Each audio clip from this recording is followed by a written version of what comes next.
It's the Hero Show. Welcome to the Hero Show, everybody.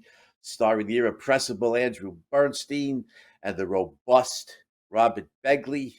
I am Andrew Bernstein, and you are indubitably Robert Begley. How you doing today, Robert? I'm doing great, Andy. Looking forward to digging deep into the story of a man who had a dream, an American dream, about upholding life, liberty, and pursuit of happiness. That's a worthy cause Yes, to talk about, right? no, absolutely right. We're talking, of course, about Martin Luther King Jr., whose Junior. dates were 1929, tragically cut off violently by assassination Yes, in 1968. But he did a lot of good in his life. There's bad stuff here too, and we've never shied away from criticizing our heroes. But I think that's right. Martin Luther King certainly has to be considered a hero. I think without a doubt. Um, Yes, particularly in the civil rights movement, and we'll go into yeah, more detail about that, but especially right. a moral giant, frankly. Mhm. Yes, yeah, yeah, absolutely. Um, and also this, I just want to. I'm going to stress this throughout the. Oh, by the way, today is January 19th. We're recording this, right? So it's 2 days after the holiday, the federal holiday, January Mhm. 17th, of Martin Luther King, and 4 days after his birthday. He was born on January 15th. 1929. But I want to stress, over and over and over again, it can't be repeated enough. You know, the proper name for the civil rights movement is the individual rights movement for Black Americans, right? And long overdue. Confucius said a long Yes. time ago, see, the beginning of wisdom is to see to it that things are called by their right names. And we're talking about the rights of individual American citizens, to eat in this restaurant or shop in this store or vote, just basic rights of individual Black American citizens. And individualism and individual rights, unfortunately, is almost nobody talks about it in politics today, including back in the night, and that goes back to the 1960s. But Yes. logically and morally, the civil rights movement rests upon the American principle of individual rights, and I might add, I think we've made a lot of progress until recently. It was a whole nother issue. I think racism has been pushed back on us in the United States, but you know from the 1960s to early 2000s, I think we had made in America, we had a lot of progress on racial harmony. And the reason for that is it's congruent with the basic founding principle of the country, individual rights. And it's why Yes. human rights movements don't make any progress in Sudan or North Korea or communist China or places like that, where they have no heritage of individual rights. So I want to keep emphasizing that the civil rights movement and its success is grounded in the principle of individual rights, which is the American founding principle. Great point, Andy. In fact, later on in the show, I thought um, we would talk about this if there is a distinction between individual and civil rights. But I think you nailed it in the sense that the country was founded on the principle of individual rights, and perhaps by the 1960s, that term was just not used anymore, except by one person who we will certainly talk about later on. But let's Well, do yes. a bit of a Let's chronology here, going through his Yeah, that born in early period of his life. 1929. Yeah, born in 1929. His original name was Michael, right? His original name was Michael King. Yes, Uh, that's who right. pitches for the Yankees now, but I think it's a different guy. But but yeah, what was his parents? His father was a minister, was also Michael King, and I think a pilgrimage to Germany, and uh, was Exactly. impressed by Martin Luther, and they changed his name and the son's name to And the Martin Luther. son's name. Is that Yeah, correct? that's exactly right. Yeah, yeah. So in Atlanta is where King was born, and then um, from early on, from a young age, he had some pivotal moments in his life. We're not going to cover every detail, but he had a white friend, a kid who was a white friend of his, And unfortunately, at one point, the kid's parents, the white kid's parents, said, "You can't play with that black boy." And uh, King was affected by that because he had someone who he liked, and in the Deep South, he certainly lived under, there was a unit of segregation that was put right in front of him, and it certainly affected him because sadly, race was a big, it was a big factor in his life as much as it should not have been. So Absolutely. yeah, You that's reminded me. You remind me. Decades later, another hero that we've done an episode on, Michael Jordan, the goat. Um, it told this story. He was born in MJ was born in the 1960s, so this is 30 something years after King. And but by the time he's growing up, the civil rights movement is in full swing. But he told the story. One of his a lot of his friends, Michael Jordan's friends, were growing up, in Wilmington, North Carolina. Were white, and they went over to their friend. I don't know, they were 10, 11 years old or something. I might misremember some of the details. And they were swimming in the family pool, and the parents kicked him out. He said, you can't have, no black yeah. kid, is going to be in the pool. So you see the same racism. This is 1960s. Uh, but if I remember correctly, the one friend of his that MJ was playing with at the time, and who would accompany him to their other friend's house, said, "Well, if Mike can't swim, then I'm not going to swim either." And he left. He left Hmm. with it. So by that time, Hmm. and in fairness to the South, not everybody was a racist. They were always independent thinkers who were not racist, who were opposed to slavery, opposed to Jim Crow, opposed to lynchings, participated in the Underground Railroad back in the day, so anyway. But by the 1960s, at least I think probably more white Southerners were moving away from this vicious racism. But yeah, 1929, when MLK is born, Jim Crow is in full swing, and nobody, very very few people are challenging it. Uh, his Right. father, Martin Luther King Sr., also a Baptist minister, was one of the early civil rights leaders, wasn't he? That's right. That's right. And that had an impact. That certainly had an impact on King. And by the time he gets to high school, he is engaged in public speaking, which frankly, we talked about the value of public speaking. In my opinion, two best in 20th century are, we covered one of them, Winston Churchill, and Martin Luther King is the other one. And you could flip a coin who you think is actually superior. I think Yeah, emotionally, as far as emotional inspiration, frankly, I don't think anybody's can compare to Martin Luther King. So in high school, he was involved in debating, and what is he debating about? The rights of the blacks. So it's steeped in from firsthand experience and then from seeing what's happening around him. He's committed to this cause. He's also committed to the church, which clearly he's Reverend Dr. Martin Luther King Jr. So those are two things throughout his life that he was committed to and spoke out about them. And then when he's like 15, he's able to go into college. He takes a test to get to enter Morehouse College, and he comes to the North for the first time, and he's amazed to see um, whites and blacks getting along together, sitting in right. church together, sitting in restaurants together. It's like a whole new world for him. And he writes to his family saying, "I can't believe this." And so here's, let me just say one thing, Andy, and then I'll let you jump in.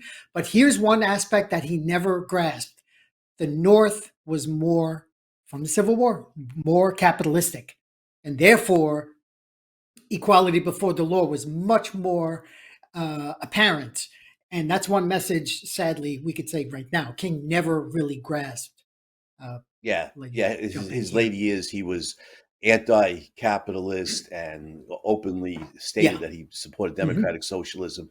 But anyway, yeah, we'll get to that. But yeah, I think we could say, right, going back to the revolutionary period, the northern states were more individualistic. than the southern states. They look at all the northern founders: Hamilton, Franklin, John Adams, Thomas Paine. They were all abolitionists, whereas in the South was committed to slavery, race based slavery, which is collectivism. You're born into this the racial group you're born into determines your character, and your intellectual ability.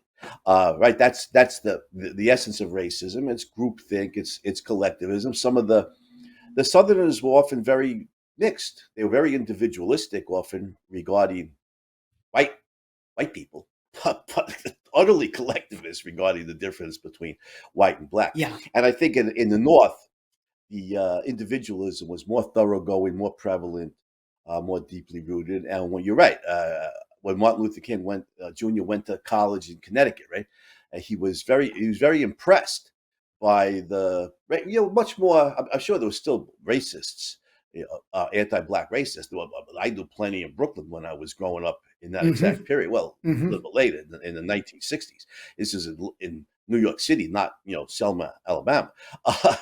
But Yeah. 1940s up in the North, I'm sure you can find plenty of bigots. Nevertheless, racial harmony when racial integration was much more highly achieved in the North than in the South. And I want to give credit to Dr. King's father, Martin Luther King Sr., because when they went, he was in Germany in the 1930s. I think there was the Baptist Church, some leaders of the Baptist That's Church, a right. pilgrimage there, Hmm. and he saw the rise of National Socialism with its virulent racism and its virulent anti-Semitism, and they condemned it in no uncertain terms. The race, the racial hatred towards Jews, towards non-whites. They recognize this is. It doesn't matter who you are persecuted on racial grounds. It's racism, Hmm. and it's venomous. And if the Germans, let's say, could persecute the Jews on racial grounds, or the Turks, the Armenians on racial grounds, or in Rwanda later on, the Tutsis on racial grounds. Well, that means racism is deeply ingrained in people's thinking. You could persecute blacks in America or in South Africa. It doesn't matter what specific group is targeted. It's racism. It's poison, and it can be directed against any group, anywhere. And I think I don't know if Martin Luther King Sr. would have put it in those terms. He didn't have the luxury of reading Ayn Rand, and understanding the principle of individualism and Hmm. individual rights. But I think at the very least, at some visceral level, he got that racism in any of its forms is dangerous, and it proliferates. And so that you got to give credit. And then yeah, okay, that's the point I wanted to Yeah. make. And the real well, when we get to King's speech, was 1963 in Washington D.C. Then we can Yes. wax Yes. poetic, wax Yeah. philosophical about the meaning of that. Absolutely. Yeah. Yeah. So, leading up to that, he's 1946. He writes his first letter to gets published in the Atlanta Constitution, and he's talking about minority rights. And then a couple of years later, he becomes ordained to become a minister in Atlanta. And then when he finishes school, graduates from Morehouse, and then moves to Atlanta, and then moves on from there as he's a rising star now as far as being spokesman, and um, between seeing the cause, seeing the discrimination, being a victim of it, and knowing that there are voices that need to be heard. He's starting to get a following there, and then let's see, just it's a couple of years later, he meets his. Actually, while he's up north, Andy, he meets the daughter of a German, a white woman, Oh yeah, and he that's right. falls in Yeah, love that's right. with her, right? Right. And it Right. plans to Right. get Yes. married, and decides not to because of mixed marriages and how that would affect him if he, particularly if he went back down south. But it broke his heart to not be with this woman. And then a couple of Right. years later, he Right. did meet his future wife, um, up in Boston and ended up marrying Coretta, her. Coretta And Scott, Coretta Scott, right? that's right. Yeah. Coretta Scott, Hmm. yeah. Yeah, it's interesting. So we show, he's in love with this white woman as a young man, which again shows he's not a racist. Racists don't fall in love with members of well, people are often mixed. It's, you can't, so I can't even say that. But but anyway, He falls in love with a white woman, and yeah, he wanted to marry her. But you're right, he was concerned about the antagonism that they would get from both sides, from whites and Yeah. blacks, and that it might hurt him in his professional standing as one a minister to a black congregation, and two, as a civil rights leader. So yeah, yeah. So that's a sad story. But he does meet Coretta Scott. They marry, have children. Um, One of King's flaws was he was something of a ladies' man, wasn't he? Yes, he was. Yeah. Yeah. I think all he always was, but it came out years later when he was under surveillance, basically, Yeah, from Robert Kennedy. as attorney. Yeah. Bobby Yeah. Kennedy had him as attorney general, had him under surveillance because of suspected links to communism. I don't know if they found links to Yes. communism, but they found more than a few links with various women's bedrooms. Uh, so, but that's Yeah. dishonest. He's married. He and Coretta Scott King, I think, have 4 children. So we could criticize Four him for children. that. Yes. Uh, yeah, and Yeah. then he plagiarized part of his doctoral dissertation. Also came out years later. That's right. That's right. For that, my dearest Carrie Ann would have him canned from school because she's so big on plagiarism, Yeah, on the well, punishment for plagiarization. But but yeah, that's another black mark on yeah, so him that heroes that have comes out. often have moral flaws. So, but Hmm. you know, we acknowledge that, but we focus on the good because the good is that which promotes human life. Yeah, And King's advocacy of individual rights for Black American citizens was a gigantic step forward. And and he's like the emblem of the civil rights movement. There were a lot of other people. Rosa Parks is famous absolutely. for Yes, this. A lot of yes, other people, who who are also heroes. King is like a leading figure and simultaneously a stand-in, um, for for the civil rights movement. I'm trying to remember the name of the guy. There's a school named after him in New York. In Mississippi, U.S. Army veteran was murdered by the Klan, and decades later, the Klan guy who murdered him was convicted. Shot him in the back, I think. Um, yeah. um, Oof. his name, his name will come to I me. But there were. I think he was a World War. right. This hero, I this Black American hero, I'm thinking of, was a World War II vet. I hmm. believe. You Hmm. come back, you risk your life. Can you imagine? You risk your life fighting to defend liberty for the American liberty from the Nazis, and then you come back to America, and one, you're treated like a second class citizen. You have no liberty, Yeah. and you're murdered. For Medgar Evers is the Medgar. That's Medgar what I Evers thought. is That's what I thought. Yep. yeah Hmm. yeah Up in Harlem is yeah. the It was school. murdered. Hmm. Yeah, there's a school, but he was a real hero. Also murdered in 1960s Mississippi, and it was decades later. It was only decades later that they finally found the Klan guy who murdered him and got a conviction uh, on it. But Hmm. yeah, but anyway, there's a number of heroes here, and Dr. King is certainly one of the leading ones, and at the same time like an emblem or a stand-in for all these very courageous people who stood up against George Wallace and Bull Connor and all these Yeah. brutal segregation. Rob, I can remember as a kid. I don't remember what year it was, 1964 maybe. So I'm very young. George Wallace Hmm. in Birmingham, they loved the governor, but we all Yeah. did what we could Boo, do, boo, right? boo. Sweet home, Yeah, Leonard Skinner Alabama. referencing George Wallace. George Wallace being Hmm. inaugurated as governor of South Carolina, Confederate flag behind him, and he's banging on a podium. Segregation today, segregation tomorrow, segregation forever. It's like, and I'm a young kid in Brooklyn watching this on TV, and I'm thinking, this is this guy. What is he? And I'm just a kid. This guy's crazy. Yeah. You know, Yeah. I mean, but but they brutally enforced it. The state troopers beat up Hmm. black, peaceful black protesters, sometimes murder. It was absolutely brutal. Thomas Sowell, one of my all-time heroes, Hmm. was I think is a national treasure, said an Yes. understatement. I saw him being interviewed, by Peter Robinson on the YouTube channel Uncommon Knowledge. He's about Jim Hmm. Crow. Thomas Sowell said, "quote It was a rotten system." Unquote. there's a Yeah. there's a way with understatement.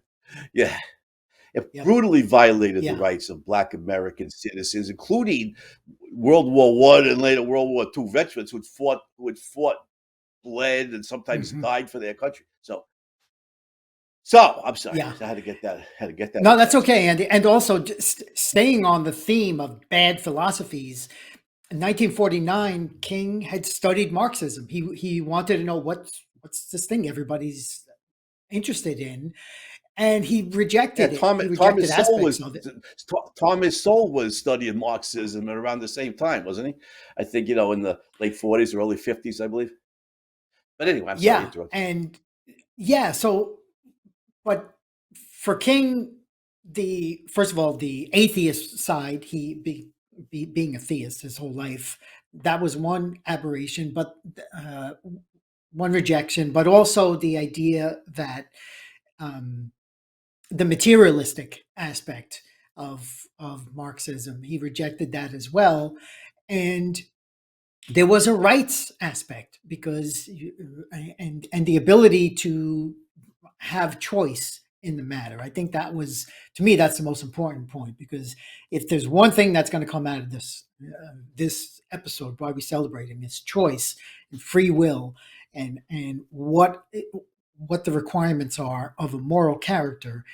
And so those for those reasons, he disavowed communism. He wrote a letter about that later on in life, and I think it was in his first book, Strive for Freedom, that he flirted with Marxism. And also, it's important to read the stuff that you disagree with, especially when everyone else around you Right. in intellectual circles are agreeing with this stuff. And so here's a degree of independence as well that I applaud him for. No, absolutely.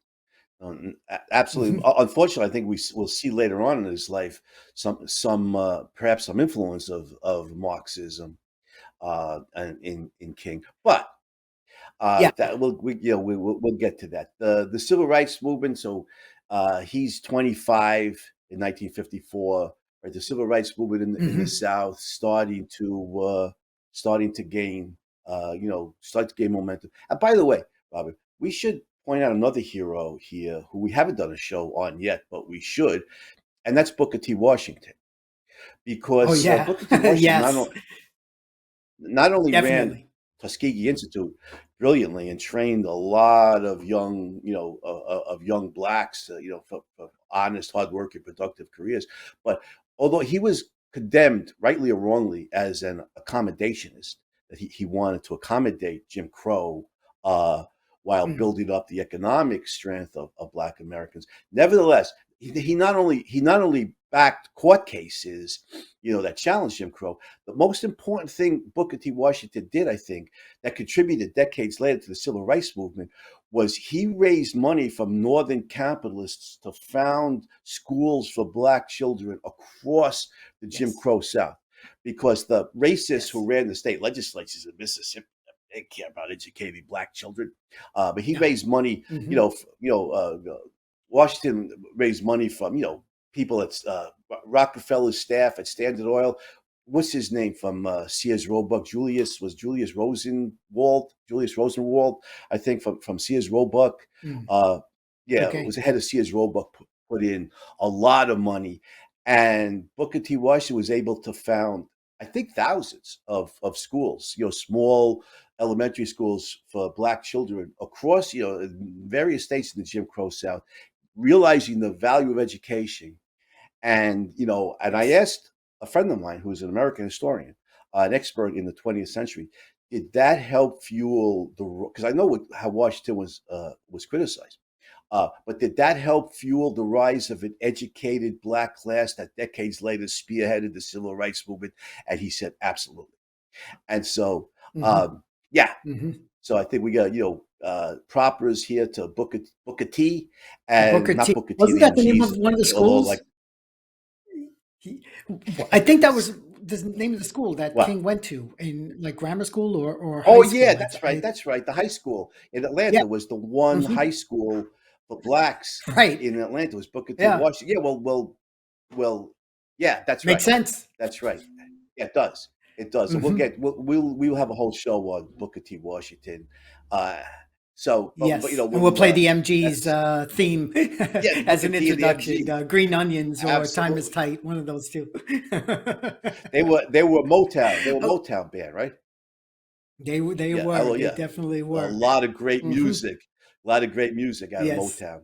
But anyhow, so 1950s So mid and 50s, so there's go yeah. ahead. So we're into the mid 50s, and there's starting to gain some traction. King becomes he's a president of Montgomery Improvement Association. He got his degree from Boston University, and then January 1956, his home is bombed while he's having a meeting, and his wife and daughter are unharmed. But we get into the personal aspect now. Now you're a marked man. You're rising. You're gaining influence, and if they if they bomb your home, that means you're doing something. Whether it's good or bad. In his case, he's threatening the status quo here. And one of my favorite quotes of his, paraphrasing, but somewhere I listened to before today's episode. I listened to almost all of his speeches. They're all recorded in one audiobook, and he talks about basically if you're not willing to die for a cause, then you're not really living. Again, I'm paraphrasing him, but the point is from early on, and now it's visceral that he will be a marked man Right. because he Yeah. is challenging the status quo. Yeah, there's a couple of points I want to make on this. 4 or 5 years ago, the movie Selma came out, which I don't know Yes. if Yeah. you see, which I Yeah, I thought was did. very good. Well done. Focus, Yep. focusing on the civil rights march from Selma to Montgomery, Alabama, and the voting rights. The voting rights controversy, the story of and Dr. King, is featured front and center in the movie. I strongly recommend it. The name of it is Selma. Who played King in that movie? I forget who the actor. Do you remember offhand? Because it's been years. It's been years No, I since don't. I've seen it. Yeah. It wasn't Hmm. Chadwick Boseman, was it? Or was it? Maybe it was. I Because I'm not Yeah, I sure. don't I'm not going to remember. say yes. Yeah, Yeah. yeah, no, I'm not sure either. he was But I he was can say great. about Chad, Whoever he was, he was yeah, I can. fabulous. Yeah, Yeah. well, yes, Hmm. he was outstanding. The actor was outstanding, and I can say as an aside about Chadwick Boseman, was a very, very good actor who tragically died very young from, Yeah. I think in his 40s, Hmm. right, from cancer, right. So that was Hmm. tragic.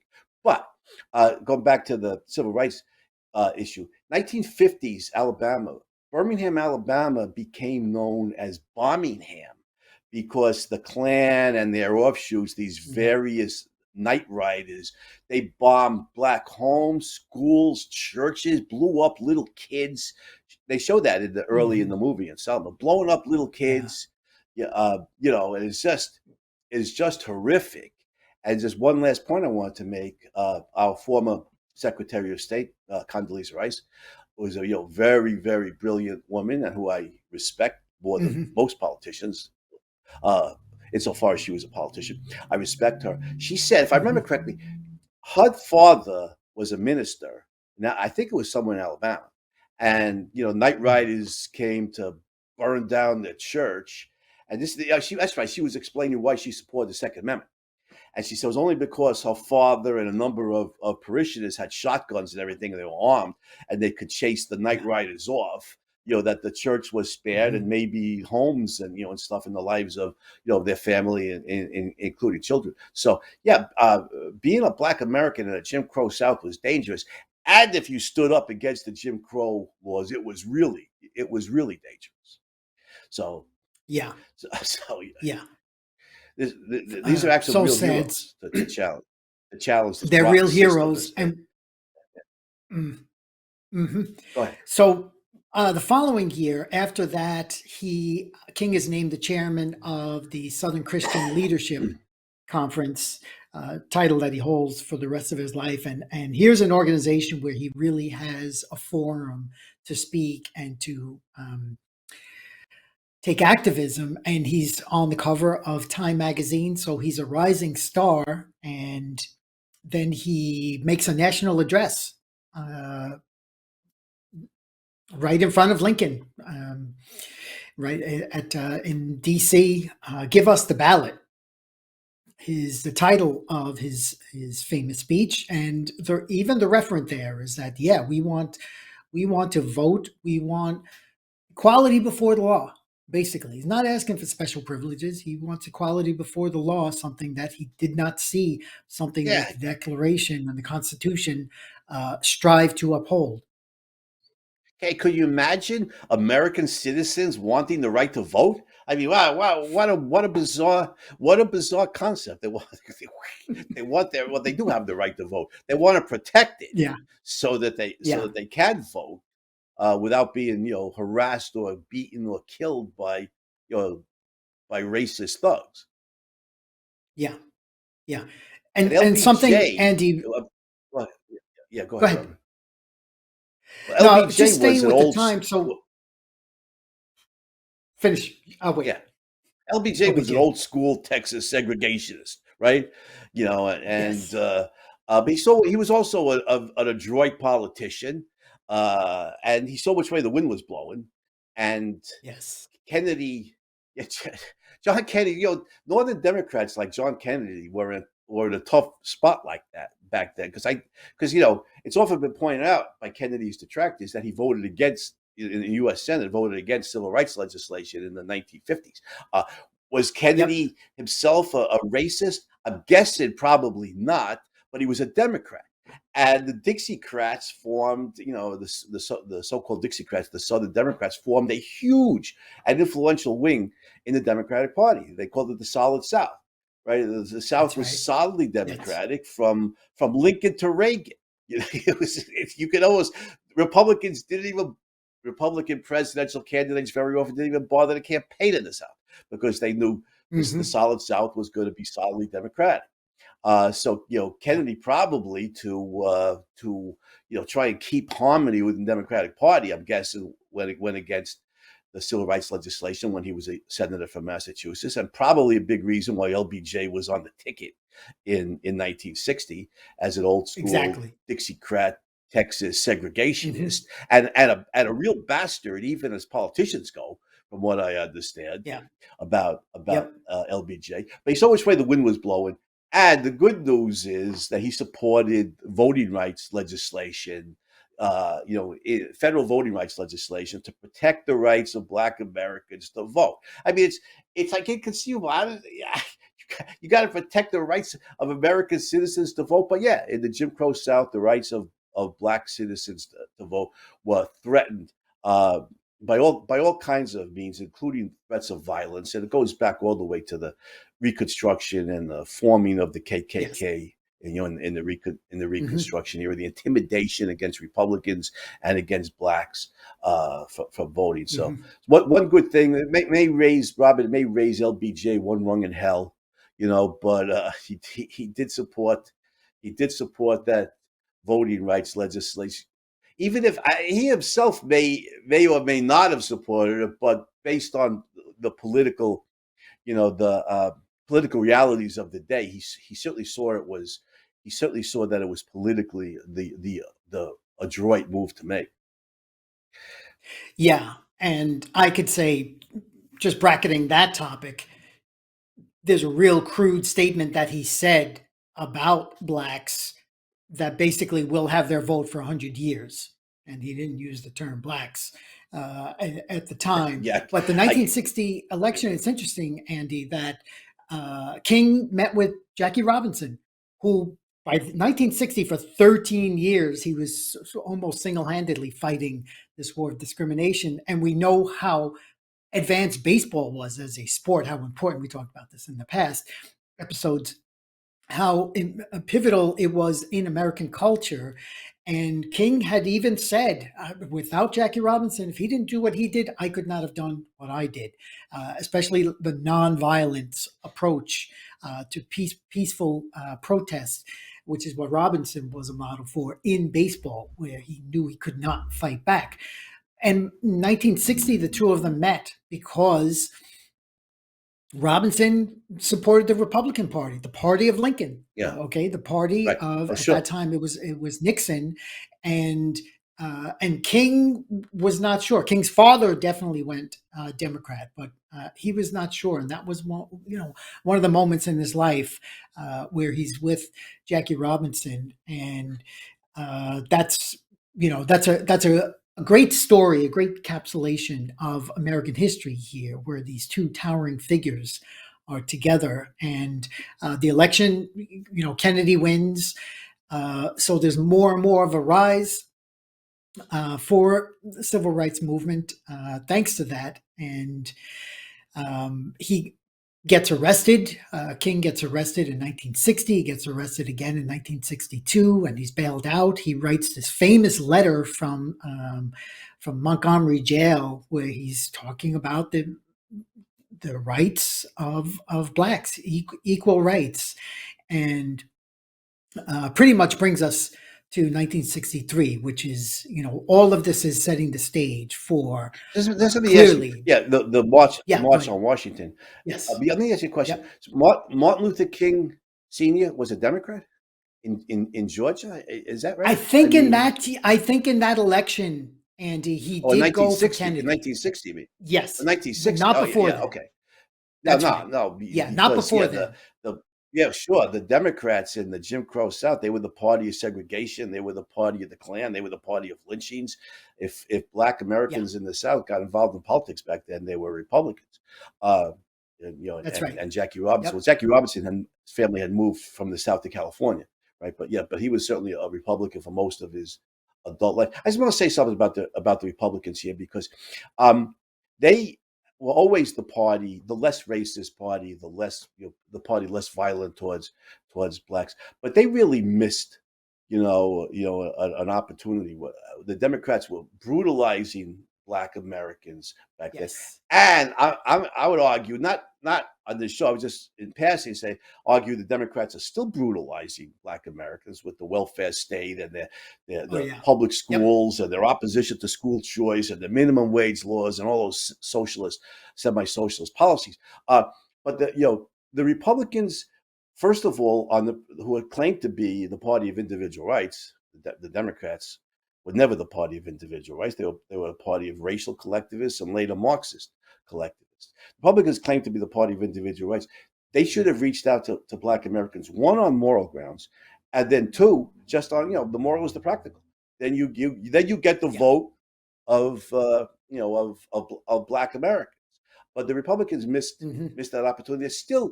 They're still missing it. Although I think you're starting to see people like Candace Owens and Tim Scott and Alan West, and people like that, reaching out more and more to the Black demographic for the Republican Party. Nevertheless, so yeah, Nixon made a mistake. He refused to support the civil rights movement in 1960. Kennedy did, and Hmm. and then LBJ, of course, 5 years later supported the Voting Rights Act, and for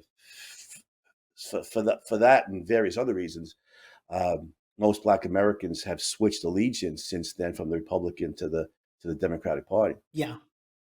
Yeah. Actually, Andy, if we could backtrack about the violence, this in the 50s in the Deep South, that was national TV. I Here's remember. a chance for the rest of the country to view the brutality that's happening, and be morally outraged. Okay, so most of the people in the North, if you live your whole life in New York, like you and I did, we see blacks, we interact with them. They're humans, and there's no fundamental difference. Yeah, But we're not privy to what's going on in the South. Put us like 20, 30 years earlier in our lifespan. But then when you see it on national TV, Yeah, you're the like, this is 1960, wrong. in the Having 19, dogs, we having should point out, yeah, oh, yeah, we should put 1964 and 1965. There's no cable network news, right? There's no internet. no, no. There's no social media. You get news. My parents used to watch Walter Cronkite, on the 6 o'clock news on CBS. That's where we saw, or on Huntley and Brinkley on NBC. That's where we saw the footage that you're talking about, the brutality unleashed Yeah, against Black American citizens who simply want their right to vote protected, or their innocence. right to They're eat at a restaurant or marching. shop in the store. Yeah, Yep. yeah. They're completely Hmm. non-violent, innocent, and the state troopers, Alabama, in the Selma and Montgomery March, just brutalized them to the point where, when the march was resumed later on, um, they sent in, I think it was the 101st Airborne Division. I think it was Yeah. U.S. Army and combat veterans. Hmm. The 101st Airborne Division, the Screaming Eagles. They're a, they're an elite Hmm. unit of the United States Army, to line the roads to protect these innocent marches from the racist state troopers and racist private citizens.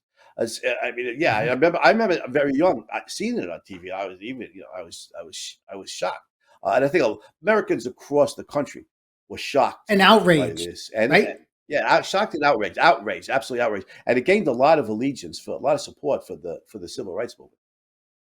Yeah. And Andy, again, this is a matter of humanity. It's not a matter of skin color. You see somebody just peacefully walking and doing something, and then this uh, wave of violence for towards them, and your heart goes out that you can see something is wrong with this. Something is essentially wrong with this, and again, this is what helped King rise in stature, because he was peacefully protesting. He was not, now we can go to August of 1963, where he's celebrating the emancipation, the 100th anniversary of Emancipation Proclamation.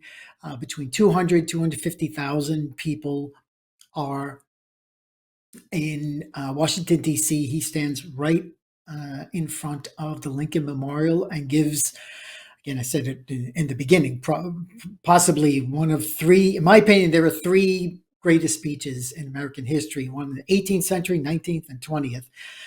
18th century is Patrick Henry, Give Me Liberty or Give Me Death. 19th is Abraham Lincoln's um, Gettysburg Gettysburg Address. And Address. 20th century, 20th century, I say it's this: I have a dream, and there's hope and there's optimism. Here's another thing: it's not this victim mentality. It's completely the opposite of, sadly, what we see today. What has replaced him, as far as a lot of the Black leadership, it is a message, having a dream of hope, dreaming that America lives up to the ideal of the founding documents, the Constitution, which he names Constitution and Declaration, just like Frederick Douglass a century earlier, who said these are noble documents, but the people are not living up to them.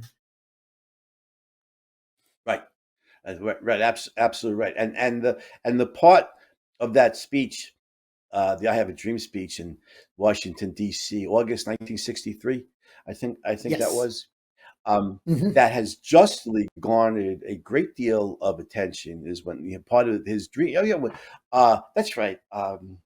Some was it the gospel singer Mahalia Jackson, who was at the rally, and she kept urging him, yeah, tell him, No, talk about the about the dream. dream. Yeah. Yeah.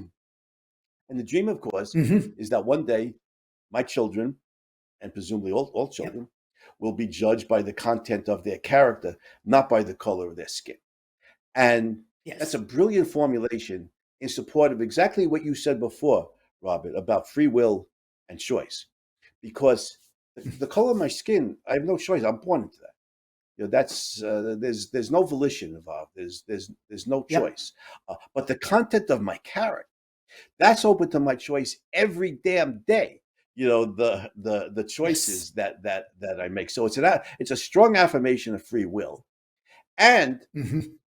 the also what MLK is pointing out here is character above all. Character is what's important, in human in human life.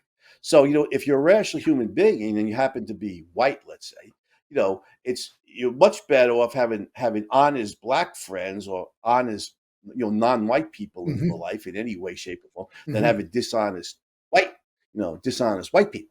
And I think the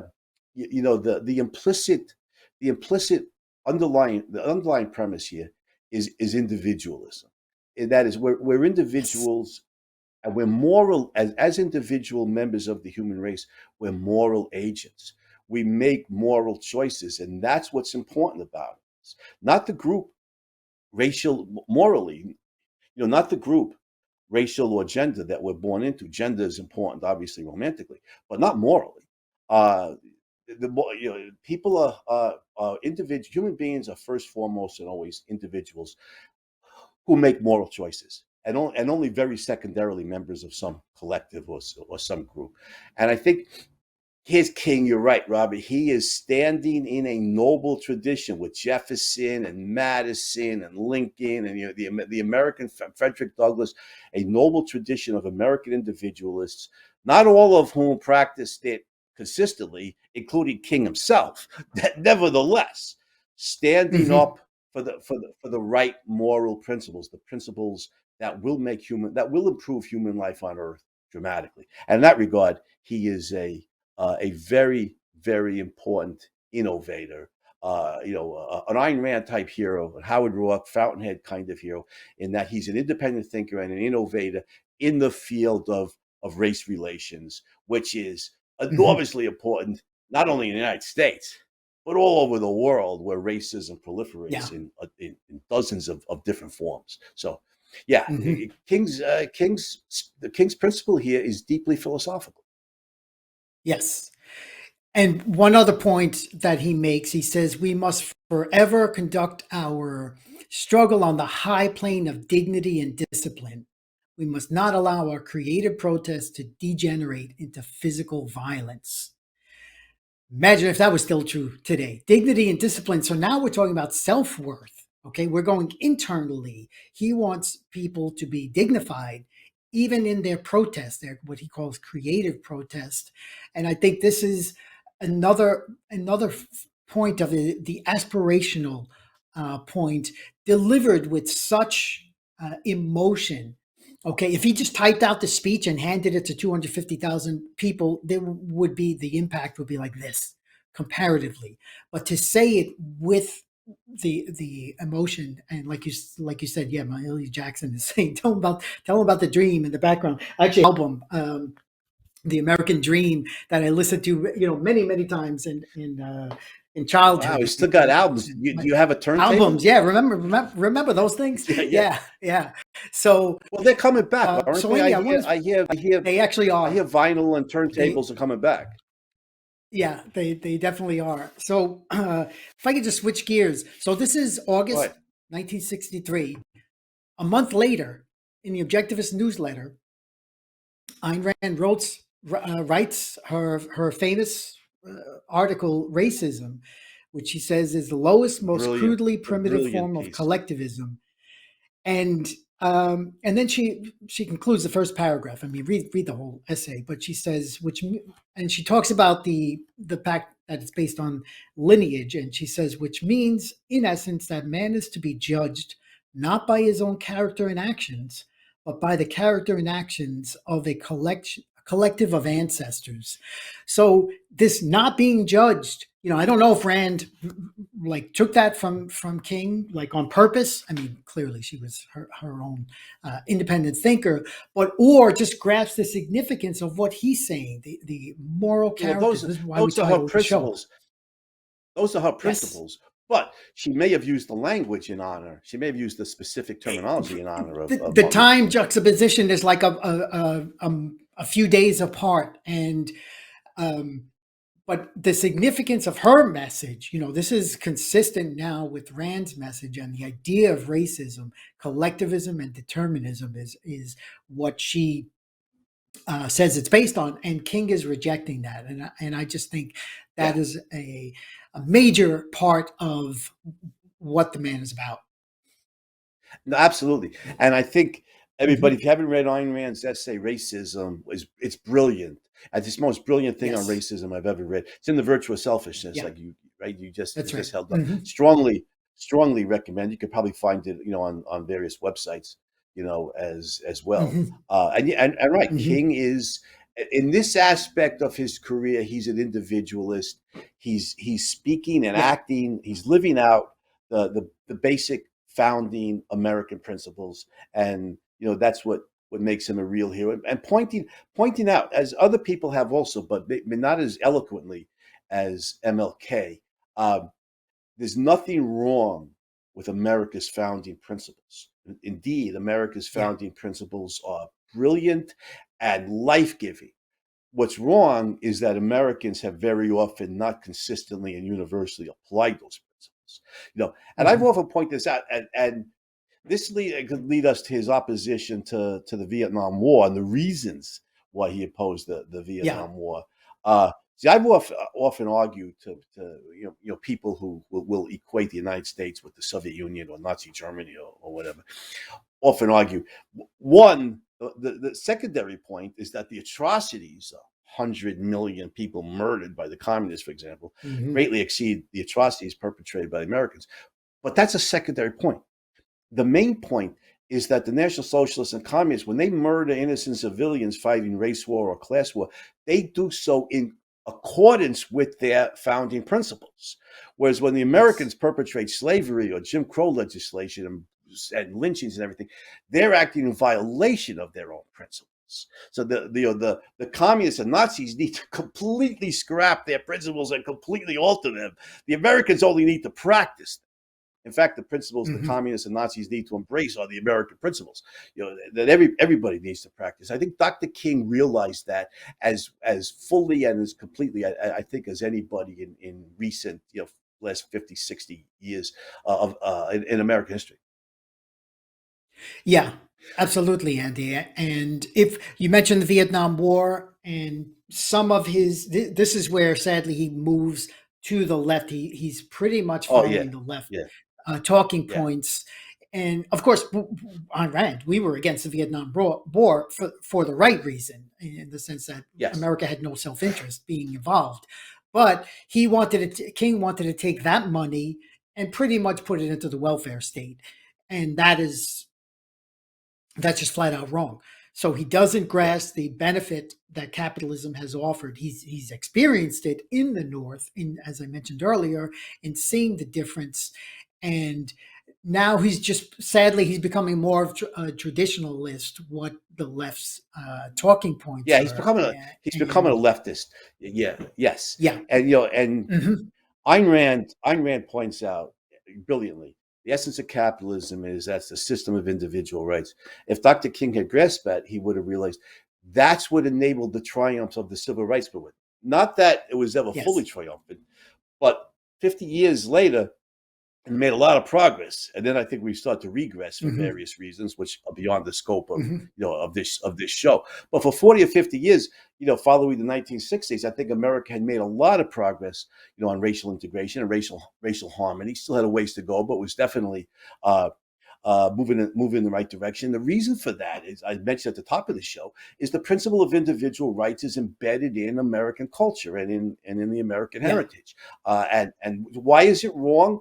To enslave a black man or woman because he's got the inalienable right to liberty. Well, why is it wrong to murder, an innocent black man like Medgar Evers or many others because he has a right to his own life, and so on and so forth? It's that hmm principle that enabled the civil rights movement to make the advances that it did. And let me reiterate what I said at the top of the show, why it's almost hopeless to try and advance, so-called human rights in these various dictatorial hellholes around the world. There's no cultural heritage of individual rights. So in Sudan, Yeah. where they have, I don't know, thousands of Yep. black slaves. Islam is the Hmm. dominant philosophy, and according to Islam, you cannot enslave a co-religionist, but infidels are fair game. You could enslave Hmm. infidels, all you want. Yeah. In North Korea, where slavery is rampant, the ideology has long been collectivist. It's communist, and the individual has no rights. Your life belongs to the state. And if the state deems you an enemy of the state, they'll enslave you, your whole family, including including your children. It's almost hopeless. The principle of individual rights is the only protection any of us have, and that's what enabled the civil rights movement to make its progress. It's the essence of capitalism. Martin Luther King Hmm. never fully understood that point. He made very clear, I think, in letters to his wife when he was older, that he was a democratic socialist. He thought capitalism was the enemy. Uh, he wanted socialism in some form, and also was always stuck in my craw, Robert, about the Vietnam Hmm. War is the anti-Vietnam protesters so often condemn the Americans were the bad guys Yes. in their view, and I say that, and the communists, the communists are good guys. Well, yeah, I can remember Hmm. Ho Chi Minh, the NLF is going to win. High Hmm. school and college kids chanting that gleefully. I said, these guys are the worst mass murderers of history, along with the National Socialists, the Nazis. But the moral condemnation of so many of those anti-war protesters was directed against the Americans, not against the communists. Uh, and I think Martin Luther King, unfortunately, was moving in that direction towards the end of his life. So Hmm. condemned America, in that war, not the communists, and even that brutal military dictatorship the Americans propped up in South Vietnam, bad as it was, military dictators, including the South Vietnamese regime at that time, they're like Boy Scouts compared to communists. I mean, they're like amateurs of murder. They're bad guys, but the communists are so Yep. much worse. But anyhow, that's unfortunate. Yeah. There's to me the real negative in Martin Luther King's career as he moved towards socialism. Uh, Hmm. attack capitalism and didn't attack communism. So that to me is the real mistake and the flaw in his Yeah. character. I, Um, I, I agree. Andy, can I just ask you, can you distinguish for the audience what we know as civil rights from individual rights? You talked about it, but like, can you just unpack that? Like, in what way can you say civil rights is not individual rights? I don't think rationally, I don't think there's any such thing as civil rights. There's Okay. individual So it's just rights. it's You know, right. It's there's not, it's individual rights. And that's why, Robert. That's okay. why Ayn Rand, despite being, well, no, let me take that back. Ayn Rand, uh, you're fully supportive of the individual rights of Black Americans and of all individual human beings, opposed the Yes, specific civil rights legislation of 1964 because it violated property rights. The government is now, that's right. whereas before the state government was going to was going to coercively prevent Black Americans from eating in this restaurant or shopping in that store. Now the federal government is going to coercively prevent racists from exercising their property rights, Yeah. and Hmm. forcing them to accept customers in their stores or in their restaurants that they don't want. And of course, the so you have to uphold private property rights as a means of supporting individualism. And there's better Yeah. ways to fight racism, and that is economic Yes. boycott, social ostracism, moral Ostracism. condemnation. That's right. I, Yep. yeah, She I covers that. boycott. Thank you. Yeah, I yeah. think I Let's think not that's important. patronize. Let, Hmm. yeah, let's not Yes. patronize stores and restaurants that won't allow blacks. Let's not patronize them. Hmm. Let's patronize the stores and restaurants that are more rational and are colorblind and have no racial codes or racial restrictions, and the stores and restaurants that are open to all honest people. Those are the stores we should support, and the racists we should boycott and condemn, and that's the way that we fight racism without violating the property rights of racists. Let's put it this way: Hmm. irrational people, as long as they're not violent themselves, irrational people still have a right to their own property. Right? That's Yes. that's Hmm. Yep. And that was Goldwater had the same exact reasons what you mentioned in Right, 1964. right. That's why Goldwater was against the enforcement of, the legalization of civil rights, in the sense that, yeah, your property is now not your own. You must do what the government says. And he saw that clearly. Ayn Rand saw that as a looming threat, as a bigger issue than the simple issue of blacks having equal opportunity.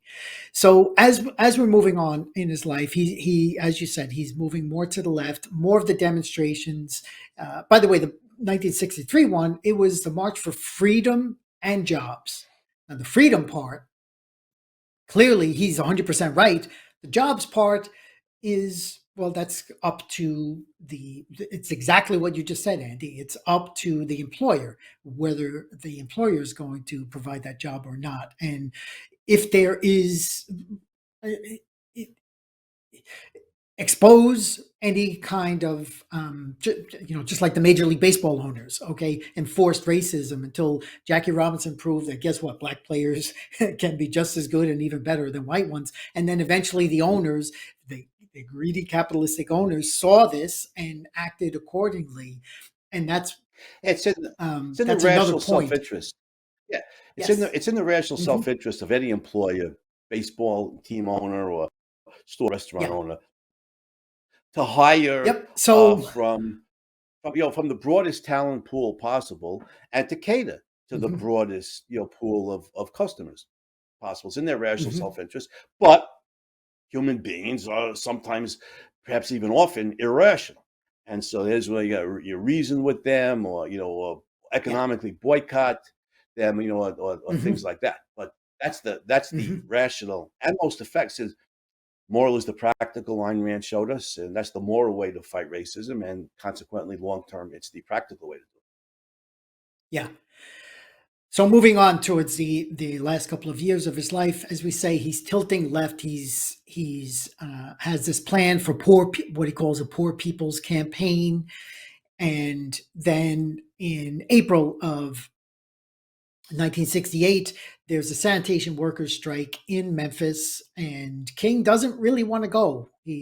But he's told to go. He's basically, um, persuaded to go. His kids, I think there's a story about his kids not wanting him to go. The last day he ever saw them, they were like, "Daddy, stay home," and he's like, "No, I have to go. I have to um, speak out for this cause."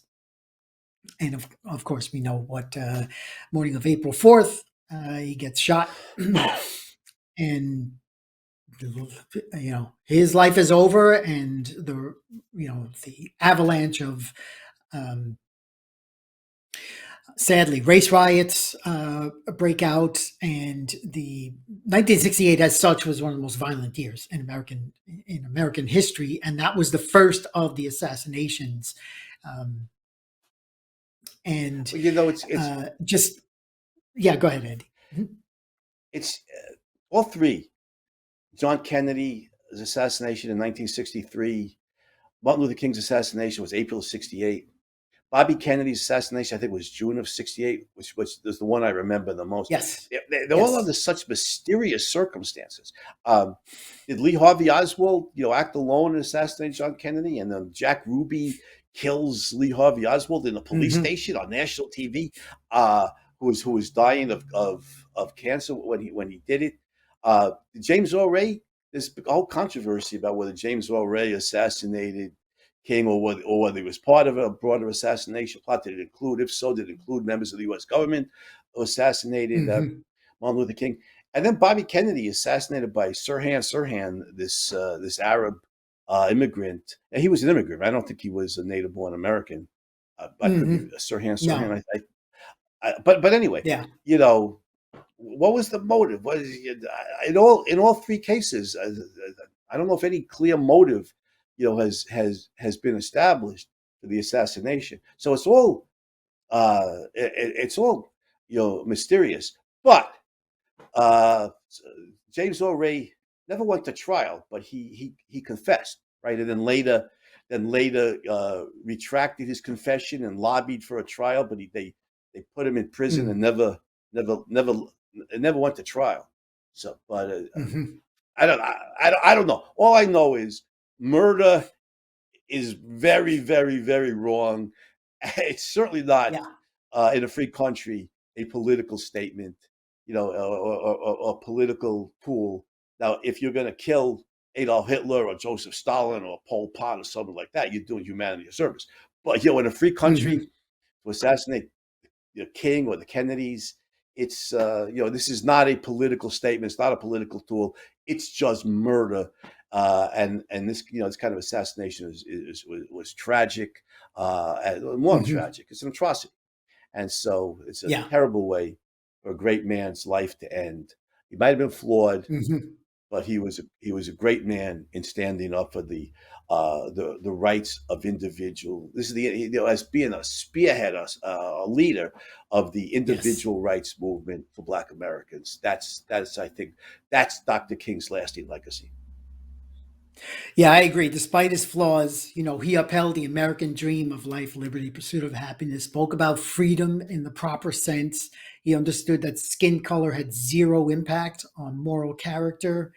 And he spoke with this message using dignity and discipline and eloquence like very few people before him. One of my favorite quotes, Andy, I got it from this one of these daily pull down calendars. It says, "The ultimate measure of a man is not where he stands in moments of comfort and convenience, but where he stands at times of controversy and challenge."